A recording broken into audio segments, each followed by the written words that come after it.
I want to express my appreciation to this incredible steering committee that you just introduced.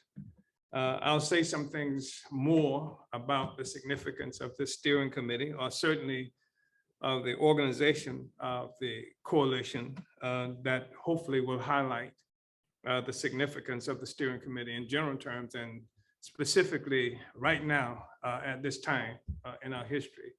I want to also indicate that of the steering committee, Comrade Zaki Baruti is here on the ground with us in St. Louis. As we've indicated, or should be indicated, that the theme of this webinar on today, this conference, is the Black is Back Coalition for Social Justice, Peace, and Reparations 2022 Year in Review.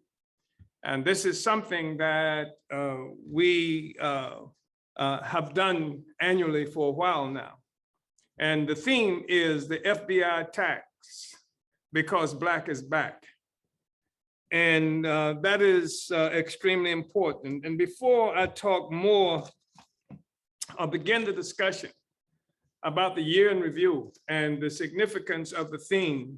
I would just like to share with everyone here the declaration from the National Black Political Agenda for Self-Determination that was adopted by the Black is Back Coalition in August of November, it seems, of 2016. After a year-long process of holding state conventions to adopt this national Black political agenda for self-determination throughout the United States, certainly in 11 different states and the District of Columbia. It's important. It's important because the coalition itself was a response to the fact that our movement, our people who were organized trying to deal with the contradictions of living under US domestic colonialism, and many of us, longtime activists being involved in struggle for many, many years, were in many ways working in isolation from each other. Even though we may have been familiar with each other, there was no coherent message, generally speaking, that united us. There was no organizational structure that united us at a very critical time in the history of our movement. And the coalition was a response to that. So that now, even though we have different organizations doing extraordinarily important work in different places throughout the United States, we didn't indicate where many of the organizations and leaders of the steering committee are located, but we are scattered throughout the United States. But we are united now in a way that we were not united before. And not only are we united around a common national Black agenda for self-determination that has been voted on not only by the steering committee, but by African people in this process that we initiated throughout the United States. And I just want to read the declaration for that. Before even saying something about the declaration, I will point out that there are 19 different points for this national Black political agenda for self-determination. They include a point defending, number one, defending and advocating for the rights of African women. And number two, defending the African family, demanding an immediate halt to the attacks on the Black family, which is a genocidal campaign rooted in the Atlantic slave trade and embedded in US public and private policy. Number three, Black community control of the police. This is our response as a coalition, united. Right now, something like 18 organizations strong, united, that the response to what is happening to us, the declaration that has to come from African people around the George Floyds, around the Mike Brown, around the numbers of Africans who have been killed throughout this country by so-called law enforcement, that we have a response, that the thing that has apparently befuddled the United States government and various other politicians and leaders in this country that the basic response is that the Black community, the most democratic response is that African people ourselves should have democratic control of community control of the police in our communities. 4, free all political prisoners. 5, roll back and end mass Black incarceration. Reparations to our people. Self-defense as a right, a human right that African people. That the banks should be nationalized. That full employment and a national minimum income. That everyone has the right to housing that is safe and secure and habitable and affordable, with freedom from forced evictions and the process of redlining that's been traditionally used to deny housing to Black people. We demand a halt to gentrification. We demand Black businesses be nurtured in this country by public development banks. We demand the right to free education through postgraduate level. We demand free universal quality healthcare for all. Voting rights. We believe in the right to vote to effectively express a preference for political candidates, parties, and of social policies. That this is an inalienable right, the deprival of which results in a kind of social death. In this sense, the vote belongs to communities and peoples as much as it does to individuals.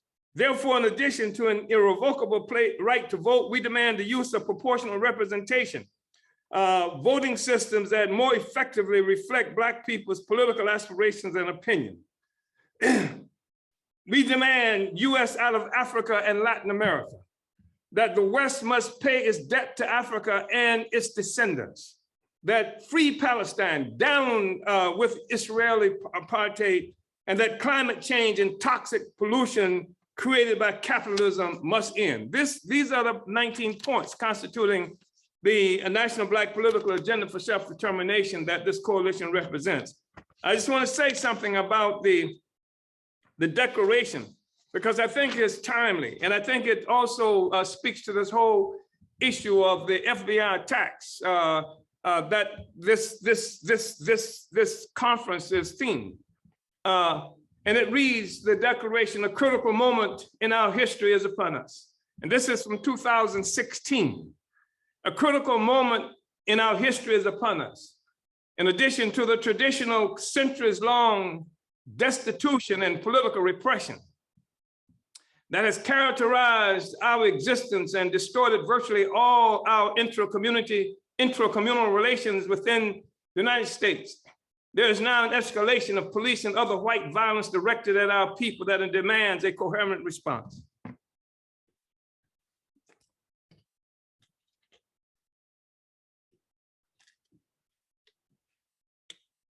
The entire world is in a state of turmoil.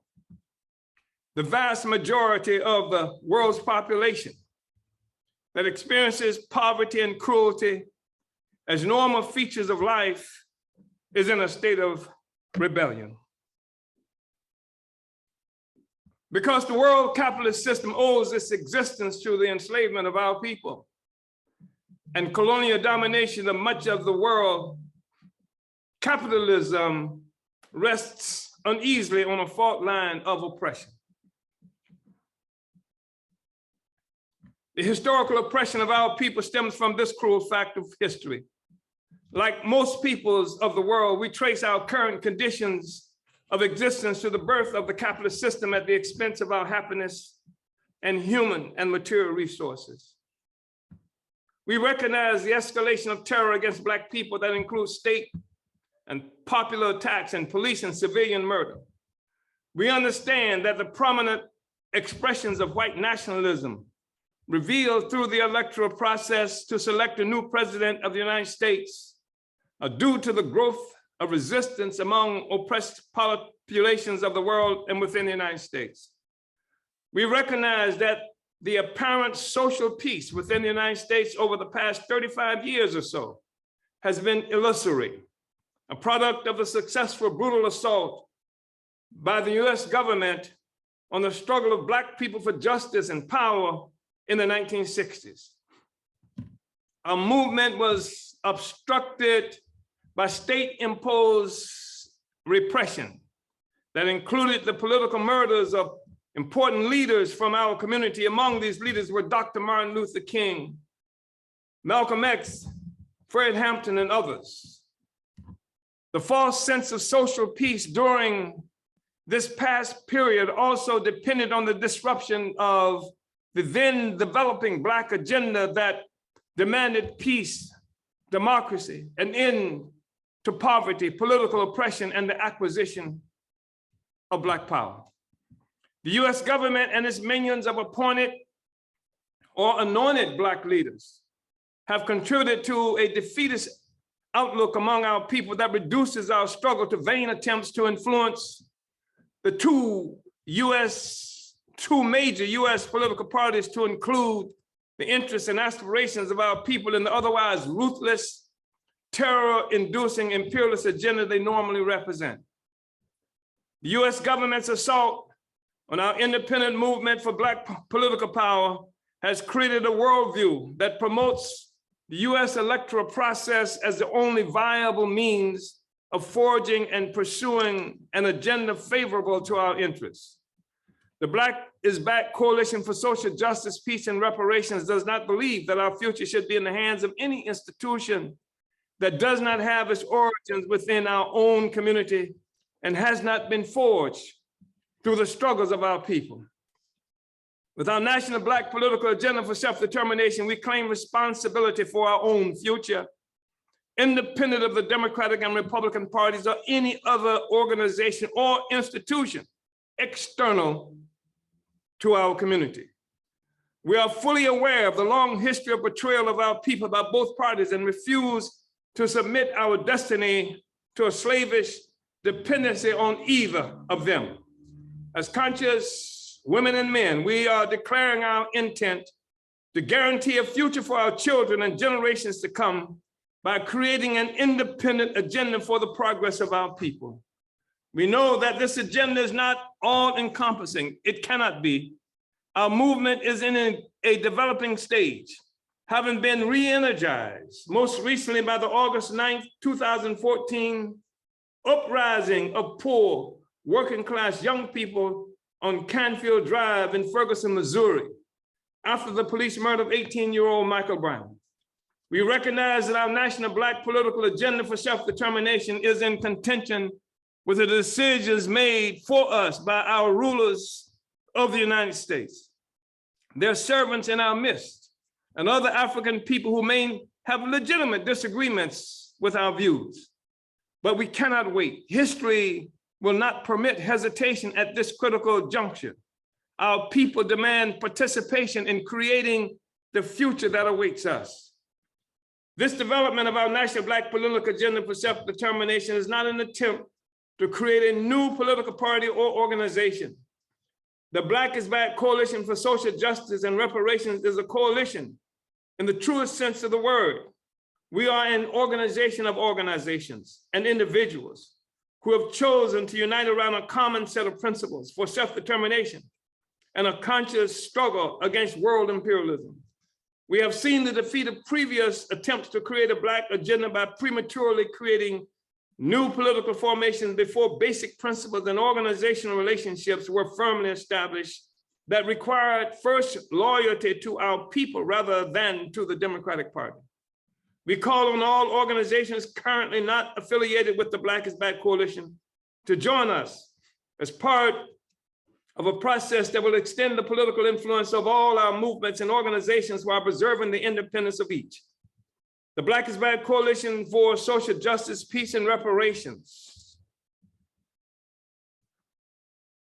does not attempt to function as a substitute for any existing organization. We simply provide a forum, a space for the overall expansion of our struggle for self-determination beyond the capacity of most individual organizations. We can see the world created by slavery and colonialism collapsing before our very eyes. The decline of imperialist white power is visible for the world to see and experience. Not only are the heroic peoples of the Middle East, South America, and Asia engaging imperialism in heated battles for control of their sovereignty and resources, so also are our people throughout Africa, Haiti, and various other places in the world, including Europe. The struggle against colonialism has breached the citadels of Europe and the US. White people of Europe, of France, and Belgium, for example, are living lives with the kind of insecurity that is common to in the colonial territories of Africa and the Middle East, from which Europe has extorted lives and resources for centuries. We are taking up the task of developing our national Black political agenda for self-determination while in the throes of a maturing resistance that is primarily a response to open police murder of African men, women, and children. In Dallas, Texas, and Baton Rouge, Louisiana, the actions of Micah, Xavier Johnson, and Gavin Cosmo Long represent the clearest movement toward an armed response to African murders by the US domestic military occupation forces since 1972, when Mark Essex initiated an attack on the New Orleans Police Department. Like Essex, Johnson and Long briefly exposed the vulnerability and incompetence of US police forces with their attacks on domestic military occupation forces in Dallas, Texas on July 7th and Baton Rouge on July 17, 2016. The moment is urgent, and history requires us to move decisively and without hesitation. It is within this context that we offer this national Black political agenda for self-determination for discussion and adoption by our people. And this was adopted by our people in a national convention that happened in 2016, again in Washington, DC. So I wanted to mention that. I think it's extremely important to say something about this coalition. Most of us understand that one of the reasons for the theme of this conference, that FBI attacks because Black is back, stems from the fact that on July 29th of last year, of 2022, the Federal Bureau of Investigation attacked my home in St. Louis. It attacked various of our institutions in St. Louis and in St. Petersburg, Florida, homes of members of our organizations, the institution. They stole incredible amounts of material. They stole computers and cell phones and other means through which we might communicate, and other things that had information that they wanted to attain from us. And while this was supposed to be a demonstration of some kind of strength and power, it was based on some false and ludicrous charge that the work that I have done for the last 50 years or more, that the Uhuru movement has done for the last 50 years was at the behest or in the employ of Russia, and not due to the contradictions that African people ourselves are confronted with. They said that we were engaged in the electoral process. In 2017 and 2019, where for the first time in the history of this country, the reparations demand was placed on the ballot by candidates that we ran for office. For the first time in history, the question of gentrification of our communities was placed on the ballot. For the first time in history, Black community control was placed on the ballot. They are saying that we did this at the behest of Russia. They're saying that because we participated in a tour, 4-city tour, throughout the United States, demanding, asking African people, highlighting the genocide, the violation of the United Nations Convention on the Crime and Punishment of Genocide, that this was something that was done because Russia wanted it done, that Russians paid us to do this. Obviously, this is false. I mean, this whole struggle, nobody in this world, nobody in the United States has fought for the right to vote and shed blood for it like Black people have in this country. And to say that somehow the Russians inspired us to engage in electoral politics, when the fact is what inspired us to engage in electoral politics was an assumption at different times that we would pursue our interests as a people through the election that had been denied to us historically. and our churches were bombed, and leaders were assassinated, and children were viewed by peoples around the world having fire hoses turned on them for simply demonstrating for the right to vote. This is our history. This has nothing to do with Russia. And I'm a part of that history. And at 81 years of age, I cannot think of a single day in my life where Black people were not being oppressed. For the 81 years I've been alive, Black people have been struggling, and longer than that, to fend off the oppression and exploitation that we've experienced historically in this country. And in fact, it was oppression that brought us here. And we have had to live with oppression since we have been here. And somehow the assumption that the Russians had to hire us to fight for our own freedom is not only insane, but it is an insult to Black people that presupposes that we don't have the intelligence ourselves to fight in our own interests without the intervention of some other power. It is ridiculous. It's an insult. And it's based on the assumption, not law. It's based on the assumption that there are enough white people and others in this country who would subscribe to the notion of the stupidity of African people that we would require them or somebody else to tell us what to do. Maybe Biden should tell us what to do. I would tell Biden what to do. And part of what I would say to Biden is that I fought personally in 1960s, before the Voting Rights Act was passed, and during the period when there was discussion for that to occur, I was the one who was in Madison, Florida, who was threatened by a mob of white people because I was registering Black people to vote. I was the one who faced the Alachua County Sheriff in Gainesville, Florida, because I took a group of African people to vote for the first time in a hostile environment where that was not permitted.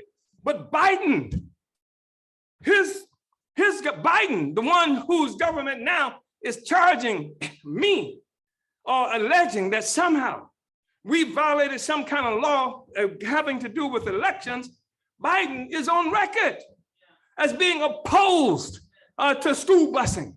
Biden is on record as being opposed to the Civil Rights Bill. Biden is on record as being the one who gave liberals an excuse for opposing the rights of Black people. And he is the one who, his government, this regime, is the one that would persecute me around the electoral process. Oh, no. And then we have the situation where they say that because we oppose, that because we say the US government is guilty of violation of the United Nations Convention on the crime of punishment and the crime of genocide, that somehow the Russians had us to do this. Well, that convention was passed in 1948. By 1951, Black people were at the United Nations. We charged genocide, people like William Patterson.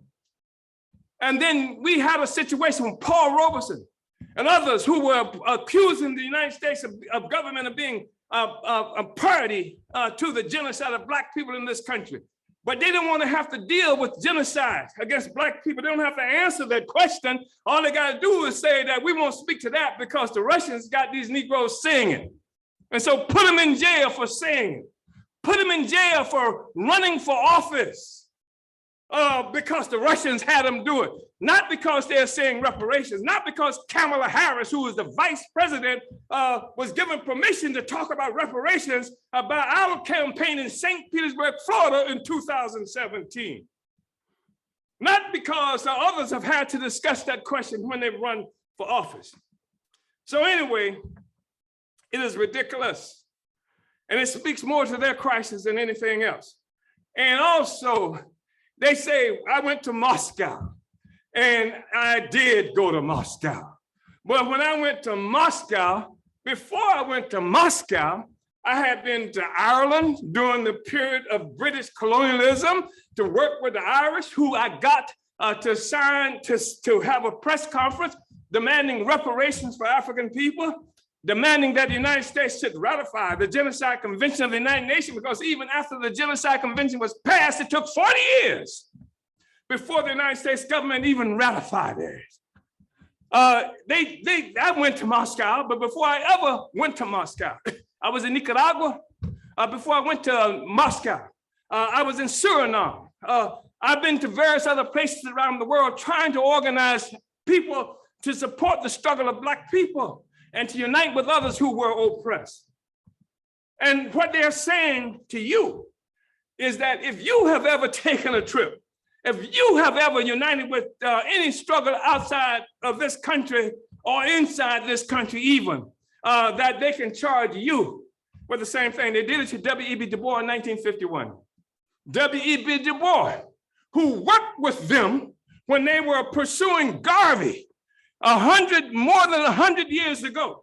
In 1951, when he was 83 years old, was charged with the very same thing that they have charged me with. This is the reality that we're confronted with. So I'm supposed to be a non-indicted co-conspirator with a Russian who's in Moscow, who ain't never going to be here to face trial. I am facing charges, not just me. There are three others of us: Jesse Neville, Penny Hess, Akile Anais. There are three others of us facing so-called unindicted co-conspirators on these flimsy charges. And the charges that they are imposing, that they are suggesting is somehow being violating a Foreign Agent Registration Act. That I'm a foreign agent because I fight for Black freedom and have done it for 60 years of my life. I'm a foreign agent.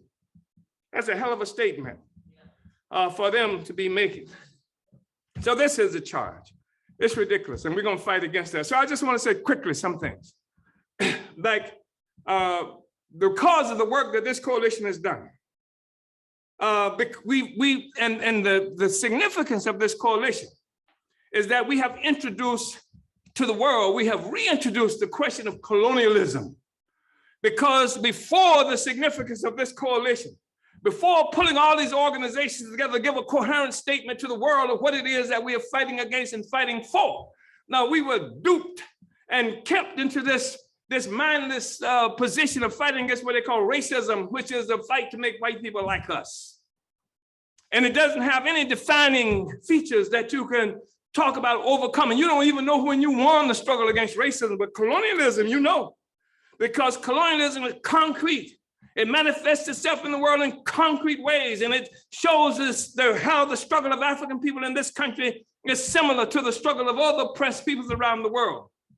And so what you can see now is you can't pick up a newspaper article. You can't go to social media now and not find people are talking about colonialism, settler colonialism, all kinds of tons of books have been written. Even the New York Times just recently came out with a whole series talking about how colonialism in Haiti, how French sucked out enough resources, France did from Haiti, that we built the Eiffel Tower with the resources that came from Black people here.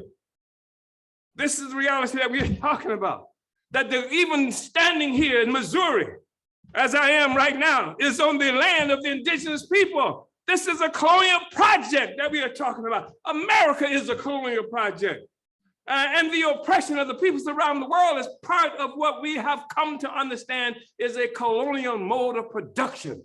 That all production happening in the world today occurs within a colonial context. It's a parasitic relationship, and peoples of the world are struggling to get out of it. Now, the US and the so-called West is experiencing a powerful crisis.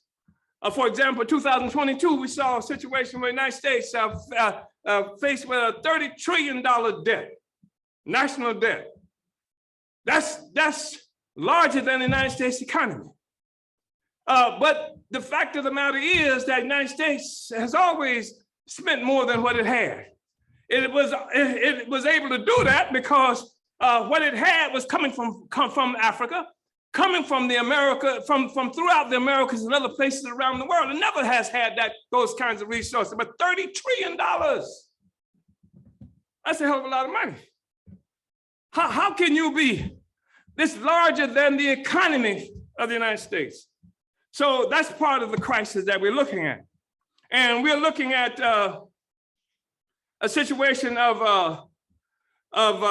where the crisis manifests itself in this massive disruptive truck convoy that tied down the whole capital of Canada. We saw and we saw in March the thing that happened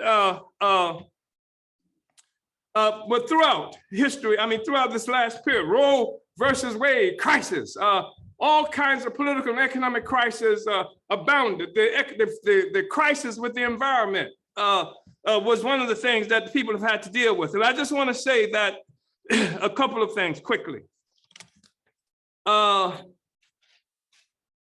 So in terms of the significance of 2022, in terms of events, you know that August and July, on August, we saw that the FBI did search Mar-a-Lago, which is Trump's house. They didn't use any flashbang grenades. They didn't use any armored vehicles to attack them like they did us. And then other things of significance too, in September, Queen Elizabeth died. And I think it was on December, the former Pope died. And what makes that significant is both of them are symbols of the feudal order that existed in Europe. And Europe pulled itself out of this feudal order through colonialism, through enslaving Black people, and then transferring the colonial edifice throughout the world. It was this attack on Africa by Portugal first that was a non-entity until it attacked Africa and initiated this trade in Black people that swept the planet Earth. This is the thing that gave significance. This is the emergence of the white man in history came as a consequence of this attack. The emergence of Europe, there was no Europe when they attacked us.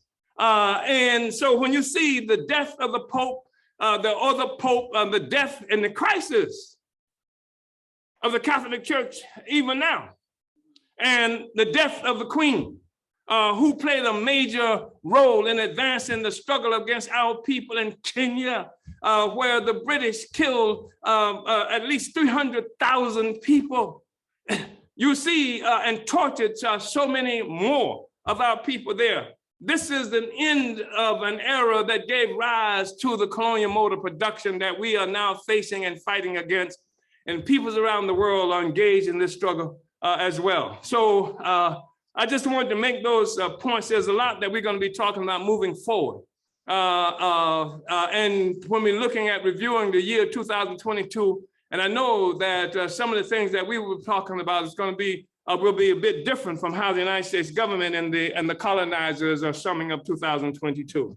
So with that, Kermit, Sister Lisa, I'm going to surrender the mic and let's move forward with the program. Uhuru.